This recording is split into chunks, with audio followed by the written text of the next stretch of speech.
Hello guys, welcome to my YouTube channel. आज के इस नए वीडियो में हम देखेंगे, जैसा कि प्रीवियस लेक्चर में हम एसएचएम पे फोकस किए थे, आज के इस लेक्चर में हम फोकस करेंगे रोटेशन बेस्ड कुछ प्रॉब्लम करेंगे एचसी वर्मा का। तो आइए, ये आपका फर्स्ट क्वेश्चन है जो कि आपका हार्ट शेप का है और इसमें आपको निकालना है total torque which is acting on the body about point O। आपको टॉर्क निकालना है, वो भी आपको O वाले पार्ट पे। और ये क्वेश्चन टॉर्क पे बेस्ड है, जो कि बहुत कंसेप्चुअल प्रॉब्लम है। आइए इसको हम एक एक करके डील करते हैं। सिंपल सा बात है, ये एंगल आपको दे दिया हुआ है 150 डिग्री, ये आपको 90, और ये एंगल आपको दे दिया हुआ है दिस एंगल 37 डिग्री, और बाकी ये तो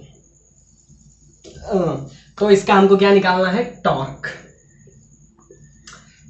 पे बहुत सारा क्वेश्चन आपको टॉर्क वाले कंसेप्ट पे बेस्ड होता है, और टॉर्क पे भी डायरेक्ट बहुत सारा क्वेश्चन आपसे पूछा जाता है। तो ये इस टाइप का शेप है और सारा डिस्टेंस आपको दे दिया हुआ है। ये डिस्टेंस आपको दे दिया हुआ है 4 सेंटीमीटर,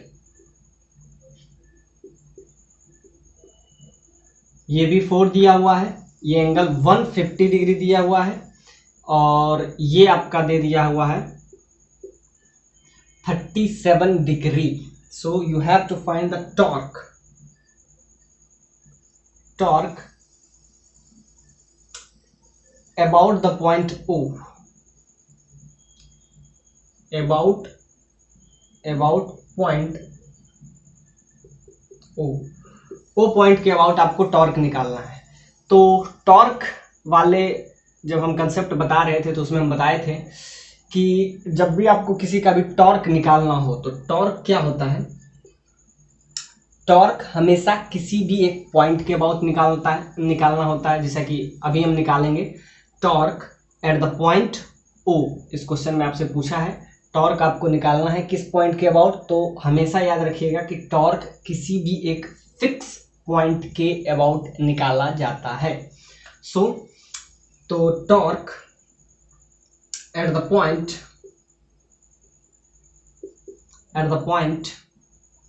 O। तो जब भी टॉर्क आपको निकालना है तो हमेशा यूज करते हैं एक ही चीज, force into perpendicular distance, force into perpendicular distance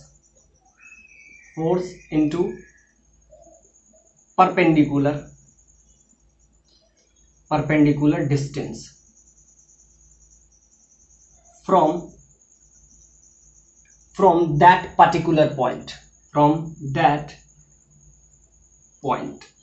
जब भी आपको निकालना हो तो आप ये देखिए कि फोर्स कितना लग रहा है, और उस पर्टिकुलर पॉइंट, कौन सा पॉइंट, जिस पॉइंट के अबाउट आपको टॉर्क निकालना है उस पॉइंट के अबाउट आपको, उस पॉइंट से आपको डिस्टेंस चाहिए, और distance in the sense perpendicular distance तो बहुत सारा हो सकता है। तो और दोनों के बीच में आप हमेशा याद रखिएगा, एंगल वाला कंसेप्ट हम आपका क्लियर कर देते हैं, फोर्स इंटू परपेंडिकुलर डिस्टेंस। वैसे होता क्या है, टॉर्क को हम टॉ से डिनोट करते हैं, R क्रॉस F होता ये है। आपको अगर इसका आप देखेंगे तो टॉर्क क्या होता है, वेक्टर फॉर्म में, तो R और F का क्रॉस प्रोडक्ट होता है। तो टॉर्क अगर आपको वेक्टर क्वांटिटी आपको पता हो तो ये हमेशा होता है R क्रॉस F। और यही अगर आपको बहुत सारा इम्पल्स रहेगा तो वो हम आगे इसी टाइप से बताएंगे। फिलहाल हम टॉर्क पे फोकस कर रहे हैं। तो टॉर्क जब भी रहे तो R क्रॉस F। अब इस क्रॉस को अगर आप ब्रेक करेंगे तो क्या आ जाता है, R into F sine theta. Cross product है तो यहां से आपका आ जाएगा, यानी कि यहां से आपका आ जाएगा R sine theta into F। तो ये R साइन थीटा होता है, इसी को हम बोलते हैं परपेंडिकुलर डिस्टेंस, और F क्या है, फोर्स। तो यहां से हम क्या देखें कि टॉर्क जो होता है किसी भी पॉइंट के अबाउट, यहाँ पे किस पॉइंट के अबाउट है, ओ पॉइंट के about torque at the point O. तो फोर्स हमको निकालना है और उसका परपेंडिकुलर डिस्टेंस, अब वरना दोनों के बीच में एंगल। तो अब ये क्वेश्चन आपके लिए आसान हो जाएगा क्योंकि कंसेप्ट हम आपको बता दिए। फोर्स इसमें हमको निकालना है कि torque at the point O point के अबाउट अगर टॉर्क निकालना है तो ध्यान से देखिए, ये फोर्स कहीं ना कहीं ओ पॉइंट से ही होके गुजर रहा है। तो हम बोले हैं कि या तो force acting on body which is passes through that particular point, और पर्टिकुलर पॉइंट क्या हो, जिसके अबाउट हमको क्या निकालना हो, टॉर्क निकालना हो। तो इसके अबाउट यानी कि टॉर्क ड्यू टू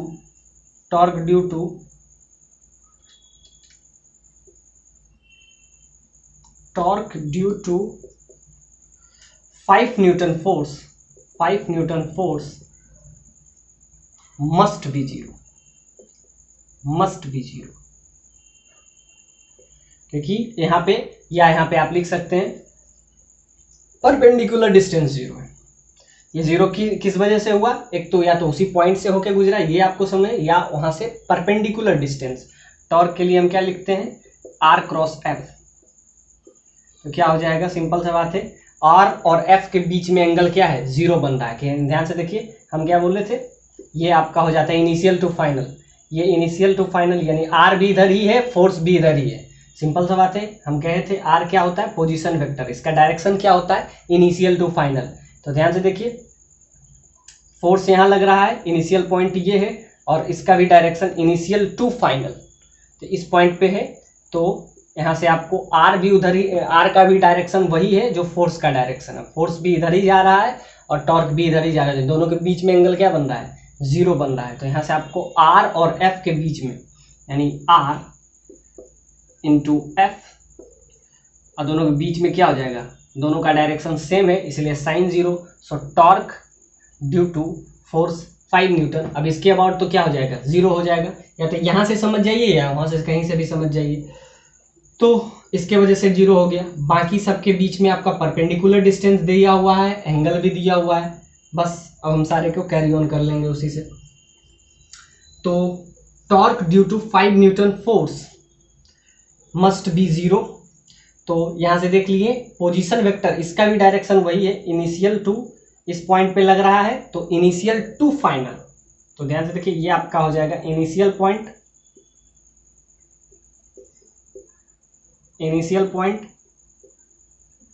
और ये आपको final point.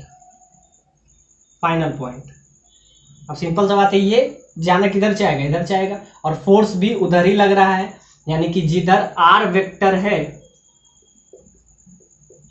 That is a parallel, ये आर वेक्टर है, और उधर ही डायरेक्शन क्या है, फोर्स का डायरेक्शन है, यानी दोनों आपस में क्या है, पैरेलल है। और अगर पैरेलल है तो दोनों के बीच का एंगल क्या हो जाएगा, जीरो हो जाएगा, तो ये टॉर्क जीरो हो जाएगा। अब ध्यान से देखिए, अब इसके वजह से तो जीरो हो गया, हमको टोटल टॉर्क निकालना है, तो जीरो लास्ट में ऐड कर देंगे। अब इसके लिए 20 न्यूटन के अबाउट हम क्या, अब इसके अबाउट हम देख लेते हैं टॉर्क क्या लगेगा। 20 न्यूटन के वजह से फोर्स इंटू परपेंडिकुलर डिस्टेंस आपको दिया हुआ है, ये आपका फोर्स का डायरेक्शन है, और यहाँ से आपका इनिशियल, तो ये आपका आर वेक्टर है, इधर फोर्स लग रहा है, तो ये आपका एंगल आपका, और इसके बीच का एंगल क्या हो जाएगा, ये 150 है, तो ये कितना बन जाएगा, ये बन जाएगा 30 डिग्री का एंगल। तो हमारे पास क्या हो जाएगा, फोर्स इंटू परपेंडिकुलर डिस्टेंस, तो यहाँ पे क्या हो जाएगा, आर क्रॉस एफ,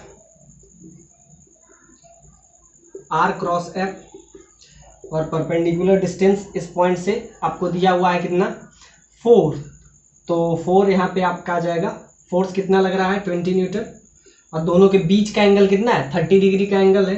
तो यहाँ से आर इंटू एफ साइन 30, और ये आपका डिस्टेंस आपका आ रहा है यहाँ से 4 इंटू 30 डिग्री 1/2, फोर्स कितना लग रहा है, 20 न्यूटन का। तो ये आपका आ जाएगा torque due to at point O। अब ध्यान से देखिए, दो फोर्स का निकल गया, अब ऐसे इसका भी निकाल लेंगे। यहाँ तो आपको परपेंडिकुलर डिस्टेंस डायरेक्ट दिख रहा है, तो force due to, torque due to 10 Newton.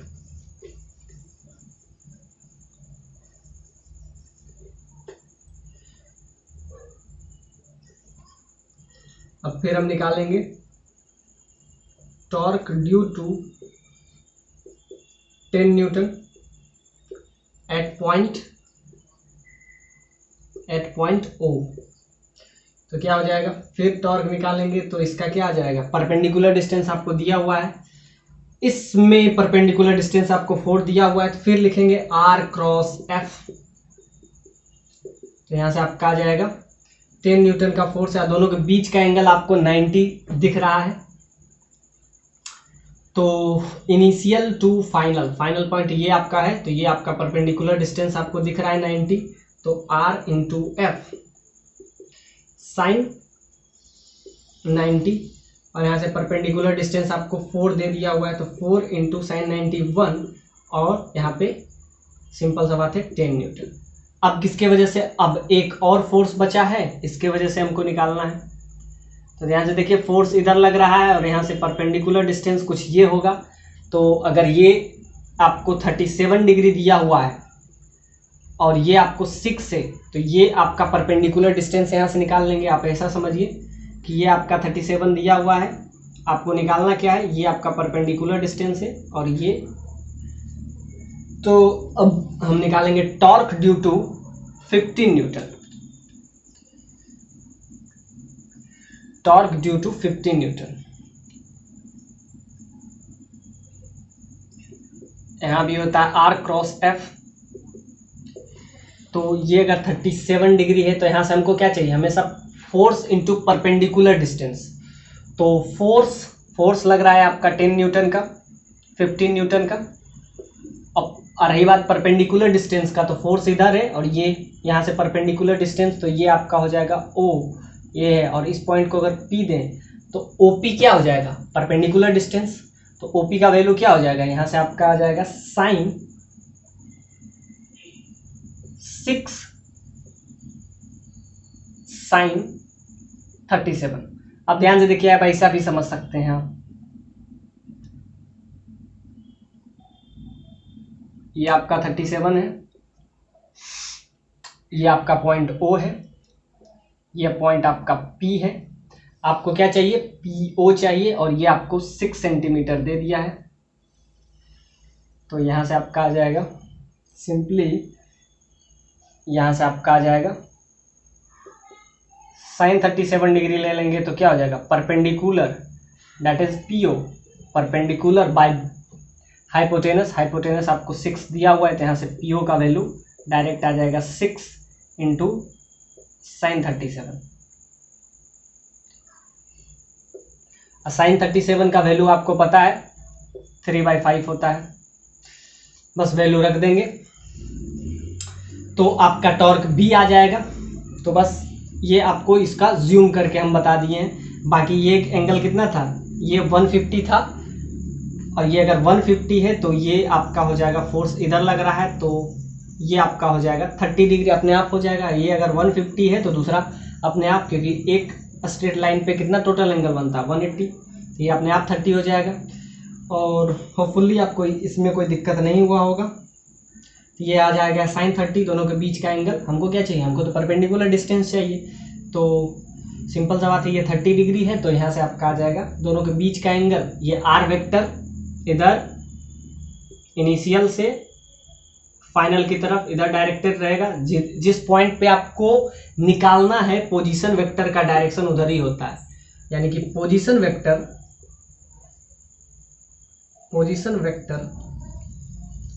is directed along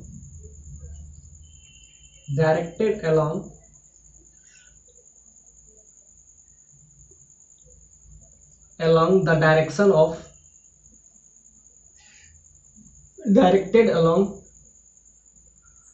towards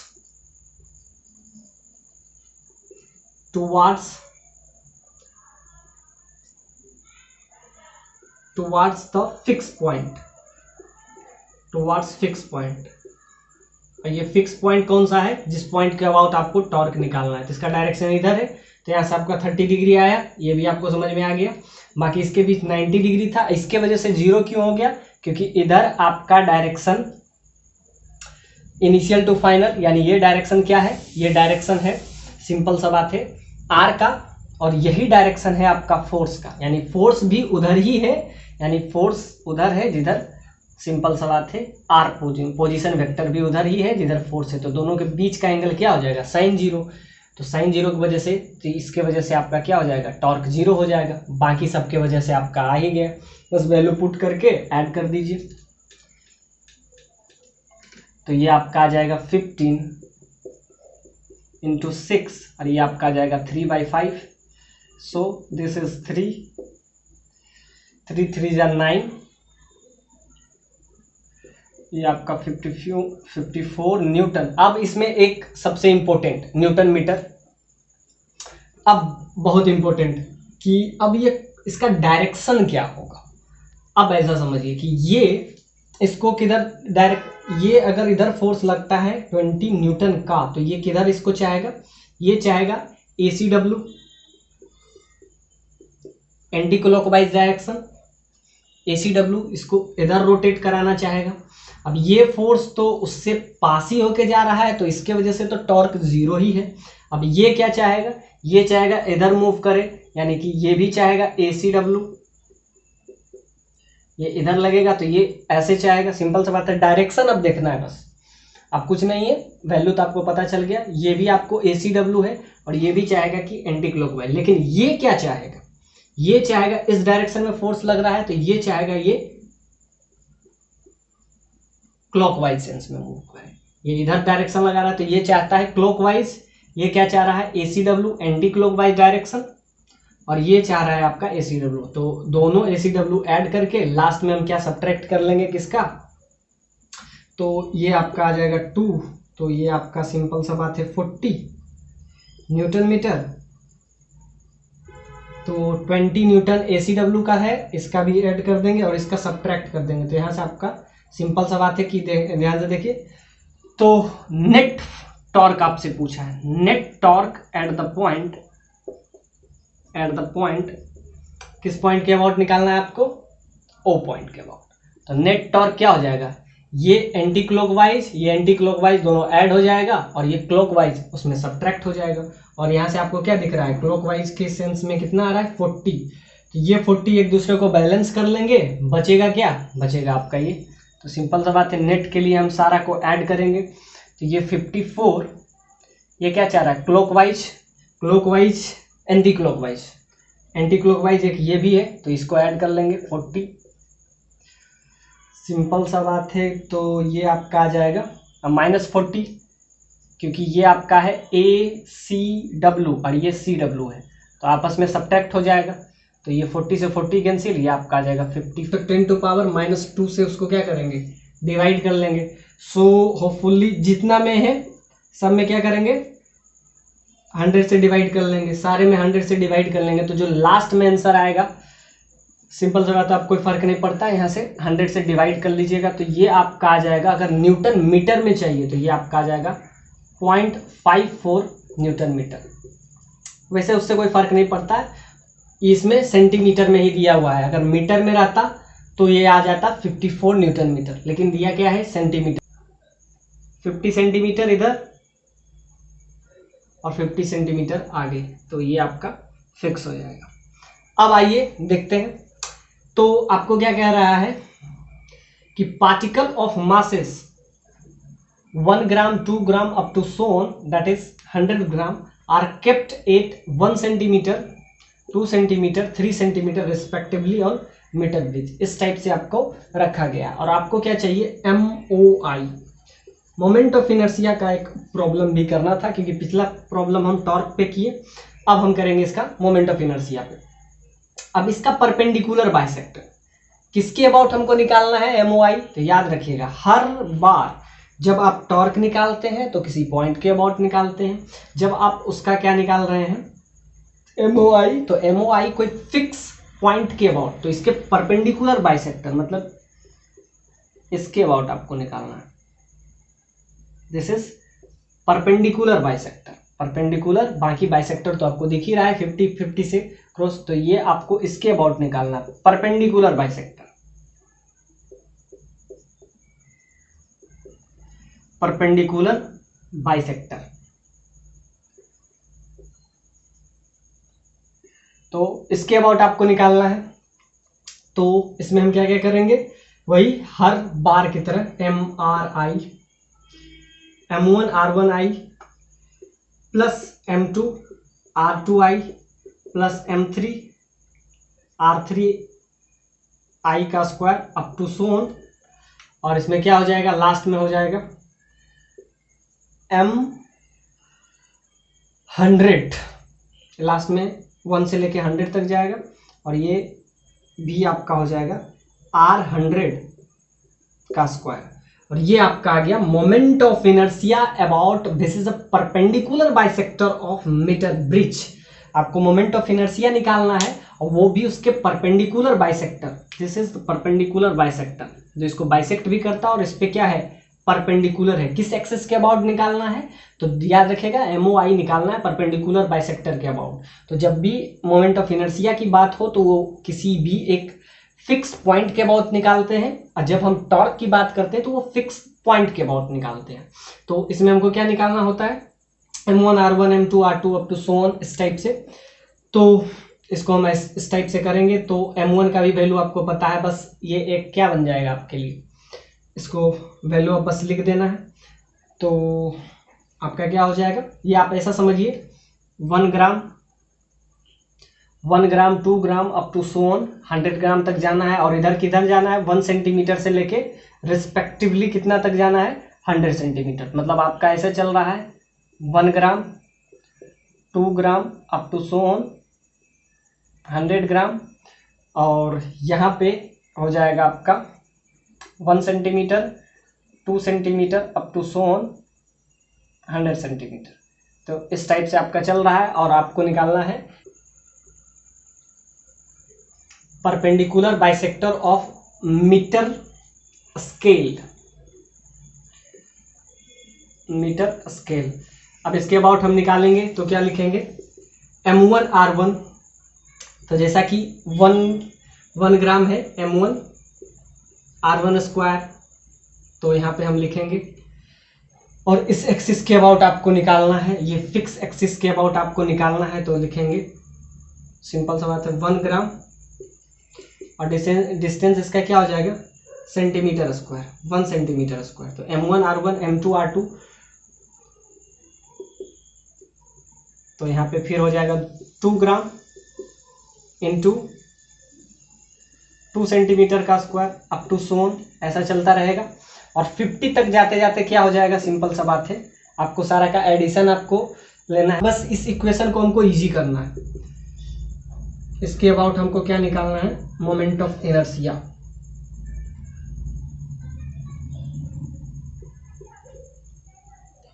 और इसका कुछ इस टाइप से इंक्रीज कर रहा है, 1 gram 2 gram 3 gram up to so on, यहाँ पे आपका हो जाता है 100 ग्राम, और ये आपका हो जाता है 1 centimetre 2 centimetre 3 up to so on, ये आपका आ जाता है यहाँ पे 100 सेंटीमीटर। इसके अबाउट आपको MOI निकालना है।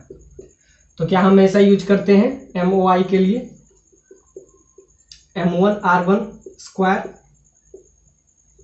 M2R2 square M3R3 square up to so on, last में हो जाता है M100 R100।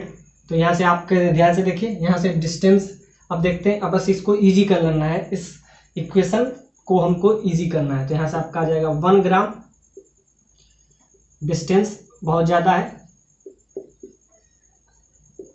2 ग्राम 49 सेंटीमीटर स्क्वायर। यहाँ से डिस्टेंस बढ़ रहा है, धीरे धीरे डिस्टेंस घटेगा, मास बढ़ रहा है लेकिन डिस्टेंस क्या हो रहा है, घट रहा है। तो ध्यान से देखिए 3 ग्राम, और यहाँ पे आपका 48 सेंटीमीटर। एक पॉइंट आएगा जब ये 50 तक पहुंचेगा, जब 50 से पहले क्या हो जाएगा 49 ग्राम, और वहां से डिस्टेंस क्या हो जाएगा 1 सेंटीमीटर का स्क्वायर। उससे पहले क्या रहेगा 48 ग्राम, और वहाँ से आपका हो जाएगा 2 सेंटीमीटर का स्क्वायर, और लास्ट में 50 में क्या हो जाएगा 50 ग्राम, डिस्टेंस क्या हो जाएगा 0, क्योंकि वो इसी पॉइंट से होके गुजरेगा MOI वाले पॉइंट से, तो 0 हो जाएगा। अब इस पे इधर आ जाएगा 51 ग्राम और यहाँ से 1 सेंटीमीटर स्क्वायर, अप टू सोन। फिर चलेगा 52 ग्राम 2 सेंटीमीटर स्क्वायर,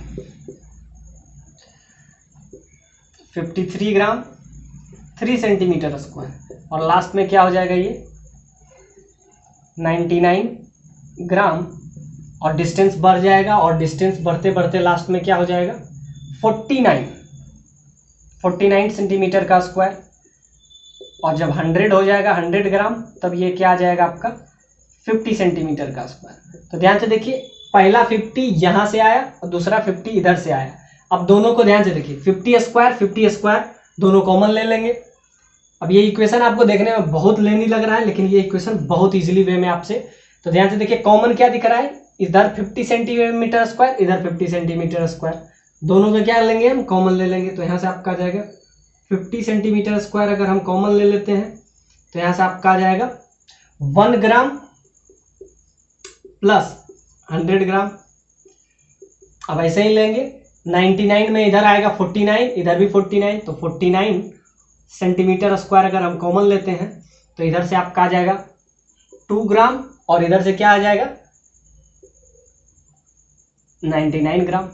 ऐसे ही करेंगे, 48 सेंटीमीटर स्क्वायर इधर कॉमन लेंगे तो इधर क्या बचेगा 3 ग्राम, और इधर क्या बचेगा 98, तो 3 ग्राम प्लस 98 ग्राम।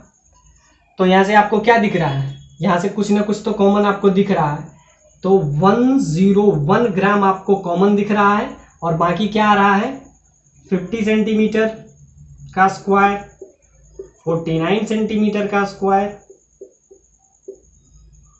48 सेंटीमीटर का स्क्वायर, अप टू सोन, और लास्ट में ये क्या बन जाएगा, सिंपल सा बात है, जब 50 के अबाउट आएगा ये घटते घटते घटते घटते लास्ट में ये आपका आ जाएगा 1 सेंटीमीटर का स्क्वायर।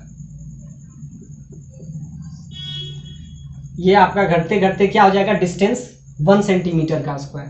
तो बस अब आपको इसका वैल्यू चाहिए, तो इसका वैल्यू आपका आ जाएगा 101 ग्राम, इसको रखें, और कुछ भी इसका वैल्यू जब भी निकालें, A 1 स्क्वायर 2 स्क्वायर 3 स्क्वायर ऐसे रहे तो याद रखिए n into n plus 1 into 2n plus 1/6, ये वैल्यू हो जाता है जब भी इस टाइप है, तो इसको हम बस वैल्यू बस रख देंगे।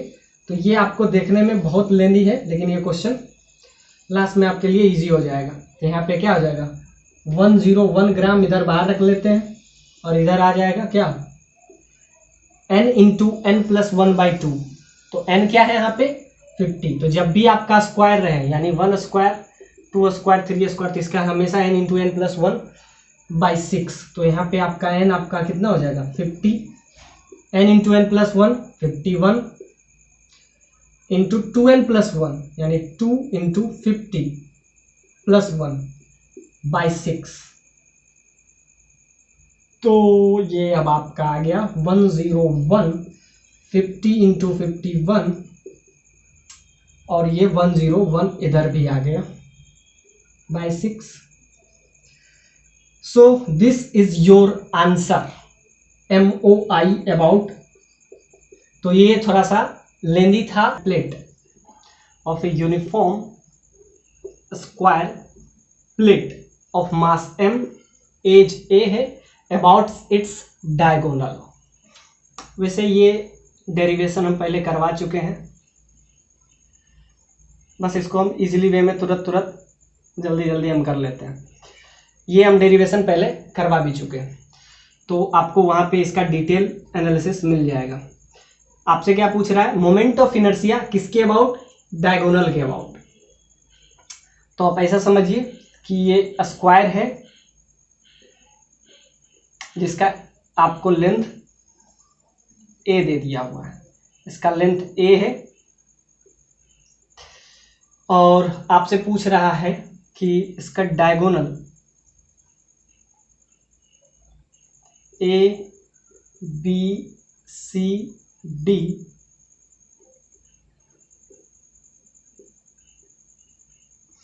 ABCD, इसका हम नेमिंग दे दिए, और आपको इसके डायगोनल के अबाउट निकालना है, यानी कि BD और AC के अबाउट निकालना है। तो वो हम बाद में निकालेंगे, पहले हम इसका निकाल लेते हैं इसी प्लेन में, उसके बाद इसमें हम थोड़ा सा परपेंडिकुलर एक्सिस थ्योरम लगाएंगे।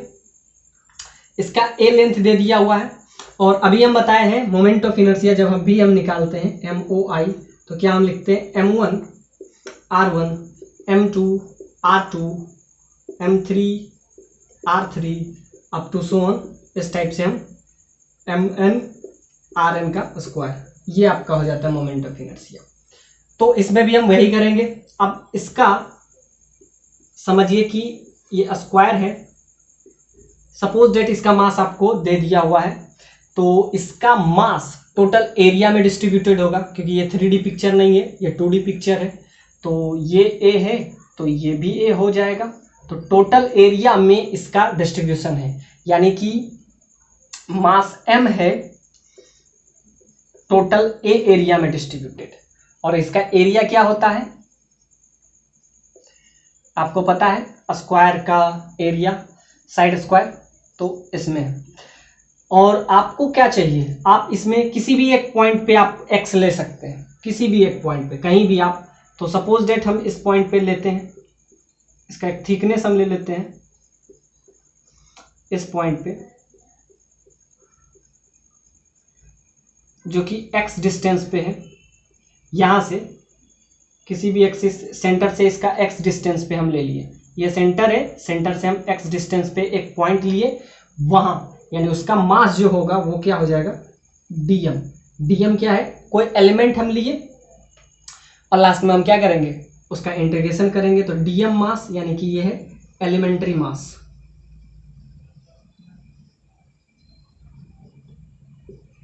अब हमको क्या है dm, तो टोटल A एरिया होता है A स्क्वायर, तब मास m होता है, और जब हम कोई क्या ले रहे हैं उसका लेंथ ले रहे हैं, समझिए कि x लेंथ ले रहे हैं, यहां से x लेंथ है, तो उसमें मास क्या होगा, तो ध्यान से देखिए मास m होता है टोटल, जब उसका एरिया हम क्या लेते हैं A स्क्वायर, जब हम उसका लेंथ, समझिए कि यहां से x डिस्टेंस पे हम एक कोई भी यहां से x डिस्टेंस पे लिए, और इसका जो थिकनेस होगा वो क्या हो जाएगा dx। तो हम एक एलिमेंट कंज्यूम किए, यानी कि suppose that x distance from centre of